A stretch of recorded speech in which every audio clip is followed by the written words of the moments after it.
Шитте битеп барган авылны күтәргән татарлар. Үзебездә ни өчен шулай булдыра алмыйбыз? Внимание җитмәй подведомственный организацияларга. Шул ук туризм. Ну бит туризм Казан белән генә бетмәй бит инде.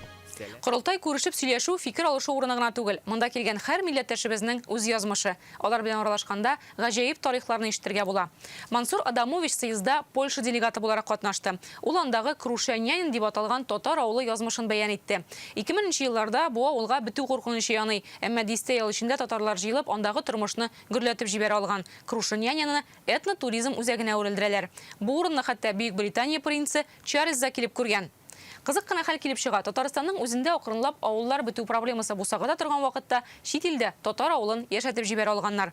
Аралаша торгач бу тарихның безнең республикада да дәвамы бар булып чыкты. Илгиз Шәкуров Польша белән баулуда охшаш тарих, әмма аермалы мөнәсәбәт турында. Мин татарча öğrenim. Гафуй тагыз, пожалуйста, на русском. Ул әлегә татарча өйрәнә генә. Мансур Адамович Бөтендөнья татар конгрессы корылтаенда Польша делегаты буларак катнашты. Съездда ул Польшадагы Крушеняны дип аталган татар авылын яңадан яшәтеп җибәрүләре хакында сөйләде.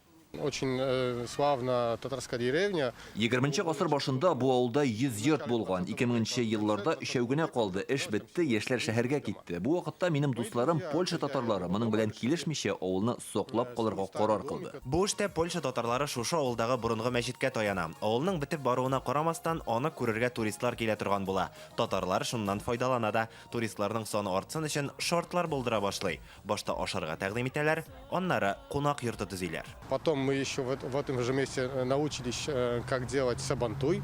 Мы его импортировали из Татарстана. Кешеләрне тагын да күбрәк җәлеп итү өчен без анда сабан туй уздыра башладык. Кунакларны татар ашлары, костюмнары, мәдәнияте белән таныштырдык. Беренче сабан туенда 300 кеше катнашса, пандемиягә кадәр булган соңгысында 20 000 кеше килде. Менә ул Крушенянидагы сабан туе. Көрәш тә бар монда, атлар да, кылгага да менәләр.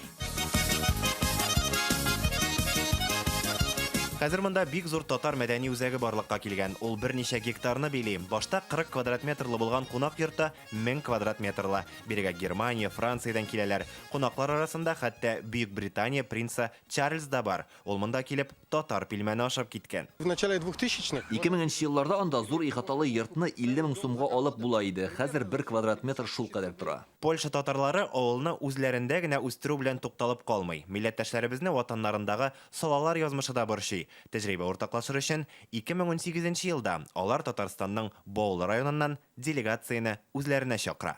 Именно шул каникулга илтәләр иде. Мин җәй буе шунда, кыш буе шунда каникулга яталар идем. Польшадан Баулыга күчәбез. Бу Гафуровларның кунак йорты. Безне монда аның хуҗасы Шамил әфәнде каршы алды.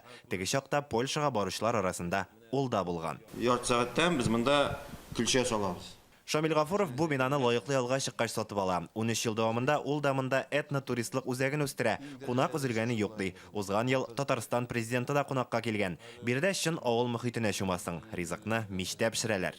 Менә стеналары да кул белән сыланган, элеккегечә истә үзебезнең яшибез үзебез икенче этажда. Анда гел балчык белән, кызыл балчык белән сыланган, салам белән бутап. Краскадыр нидер юганда.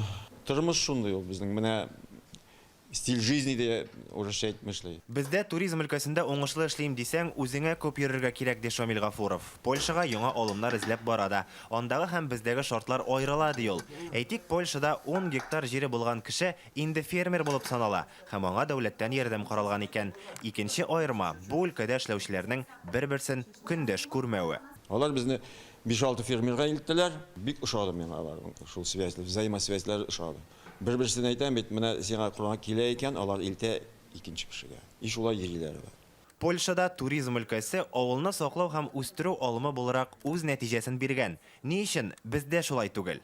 Внимание җитмәй подведомственный организацияларга. Шул ук туризм. Ну бит туризм Казан белән генә бетмәй бит инде. Без бит инде бөтен үзебезнең Татарстан күрсәтергә тиеш. Без бит менә безнең Баулы иң беренче кыяз бездә чыга Татарстанда, аннан соң китә дальше. Шуны бит ике федеральный трасса бездә. М5 үтә и Казан Оренбург үтә. Внимание кирәк. Алар хут килеп карасалар, нитсәләр, менә бит ярдәм итәргә кирәк. Да, монда нитәргә селкетеп алырга кирәк дип. Шамил Гафуров Татарстанның хезмәт күрсәтү өлкәсендәге атказанган хезмәткәре.